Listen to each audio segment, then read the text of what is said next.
আজকে জানি আমরা সবাই এখানে এসেছি 25শে ডিসেম্বরের জন্য, কিন্তু যদি কয়েকটা বছর আগে চলে যাই তাহলে আমার দিক থেকে আমি হয়তো ভাবতে পারতাম না যে আজকে আমি এইখানে দাঁড়িয়ে আজকে প্রার্থনায় থাকতে পারবো এবং সাক্ষ্য দিতে পারবো।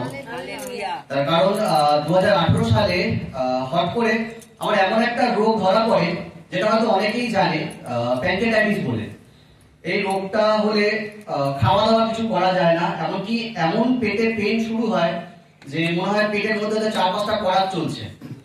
সামান্য জল পর্যন্ত খেতে পারতাম না, মানে এক ফোঁটা যদি জল খাই তার জন্য আপনার পিত্তি বেরোতে শুরু হয়ে যেত।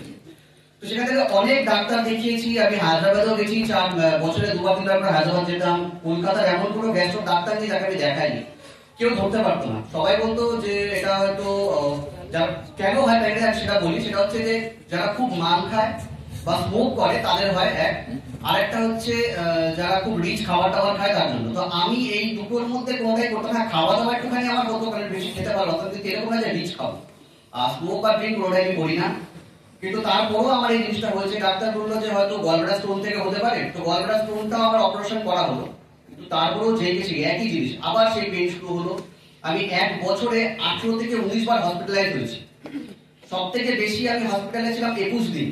নাক দিয়ে র্যালিস্টুম লাগানো ছিল, খাবার খেতে পারতাম না, মানে যা জলও যদি খেতাম নাক থেকে সেটা বেরিয়ে যেত, এরকম অবস্থা ছিল। ডাক্তার আমার বাড়ির লোককে সবাইকে বলেছিল ও হয়তো বাঁচবে না। তো সেখান থেকে দাঁড়িয়ে আমি স্যারকে অ্যাকচুয়ালি অনেক ছোটবেলা থেকেই চিনি, স্যার আমার দাদাকে পড়াতে যেতেন। তো সুষমাদির সঙ্গে আমার মায়ের চেনা জানা ছিল। সুষমাদি মাকে বলে যে এরকম তোমার তো অনেক জায়গায় নিয়ে যাচ্ছ বাবুকে, আমাকে বাবু বাবু বলে, তো তুমি অনেক জায়গায় নিয়ে যাচ্ছ, একবার আমাদের বাড়িতে নিয়ে আসো, আমাদের এখানে ফাদার আছেন, একবার প্রার্থনা দেখো। তো সত্যি কথা বলতে আমি মানে বিশ্বাসটা বড় কথা না, আমরা হিন্দু, তো আমরা সবসময় কালী ভক্ত, দুর্গা ভক্ত এগুলো জানতাম। এরকম এমনকি কালীঘাটে প্রচুর বার গেছি, কালীঘাট কেন অনেক অনেক জায়গায় গেছি।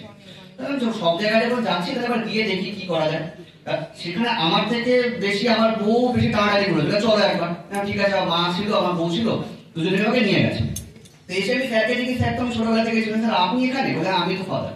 তো যাই হোক, সেইখানে প্রথম স্যার প্রার্থনা করলেন, যখন আমাকে ধরে প্রার্থনা করলো তখন আমি পড়ে যাই। তখন কি হয় আমি জানি না, তার 4 দিন বাদে থেকে আমি রিকভারি করতে শুরু করি। আমি টানা 4 বছর ধরে ভুগেছি, খুব প্রচুর ভুগেছি, কিন্তু স্যারের কাছ থেকে 4 দিনের প্রার্থনাতে আমি আস্তে আস্তে রিকভার করতে শুরু হই।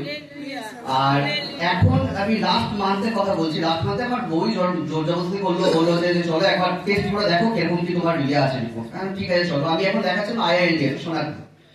তো ওইখানে আমি রিপোর্ট টেস্ট করে যাই দেখাতে ডাক্তারের কাছে। ডাক্তার বলে তুমি কি ওষুধ খাচ্ছ? আমি কোনো ওষুধ খাচ্ছি না, আমি ওষুধ খাওয়া বন্ধ করে দিয়েছি, লাস্ট 2 বছর ধরে বন্ধ করে দিয়েছি। বলছে তোমাকে এখন আর কোনো ওষুধ খেতে হবে না, তুমি এখন সবকিছু খেতে পারো। হ্যাঁ, তবে কি আমার ট্রাইগ্লিসারাইডটা একটু বেশি আছে, সেটা আলাদা জিনিস। কিন্তু আমার যে প্রবলেমটা, যেটার জন্য আমি মানে কিছু খেতে পারতাম না, আমি কোনো জায়গায় যেতে পারতাম না, কোনো অনুষ্ঠানে যেতে পারতাম না, ঘরে সেদ্ধ মাছ খেতাম, তো সেই জায়গা থেকে দাঁড়িয়ে ডাক্তার বলছে তুমি সবকিছু খেতে পারো। তো ঈশ্বর ছাড়া এটা কারোর পক্ষে সম্ভব না, এমনকি ডাক্তাররা পারেনি, সেটা ঈশ্বর পেয়েছে। তাই ঈশ্বরকে মনে ধন্যবাদ। হালেলুয়া। আমরা আরেকটিবার যিশুর জন্য জোরে হাত তালি। জয় যিশু, জয় যিশু।